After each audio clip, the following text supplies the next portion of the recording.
அம்மா வந்து இப்போ எல்லோரும் வந்து இது பண்ணுவாங்க. அம்மாவுக்கு வாய் பேச தெரியாது. எல்லோரும் சொல்லும்போது அம்மா பேரை சொல்ல மாட்டாங்க. அம்மாவுக்கு அந்த இது உள்ளவங்கள அவங்க தான் அப்படின்னு சொல்லுவாங்க. ரொம்ப இதாக இருக்கும். வீட்டில் வந்து அழுவேன். அம்மா வந்து விட்டுருவாங்க. அதெல்லாம் நீ கவலைப்படாத அப்படின்னு சொல்லி அம்மா இது பண்ணுவாங்க. அப்பாவும் அதான் சொல்லுவாங்க.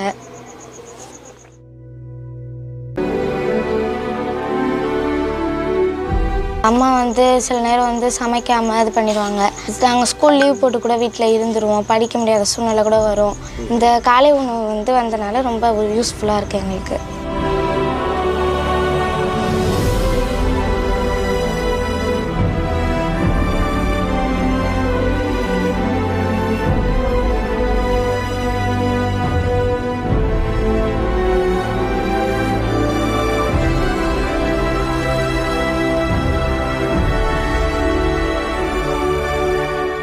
இந்த ஸ்கீம் வந்ததுலேருந்து என் தம்பி சீக்கிரமாக எந்திரிக்கிறான்.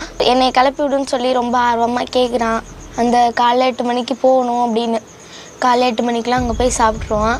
கரெக்ட் டைமுக்கு ஸ்கூலுக்கு போகிறான். அங்கே போய் சாப்பிட்டுட்டு வாய்ப்பாடு கிளாஸில் போய் உட்காந்து வாய்ப்பாடெலாம் கற்றுப்பான்.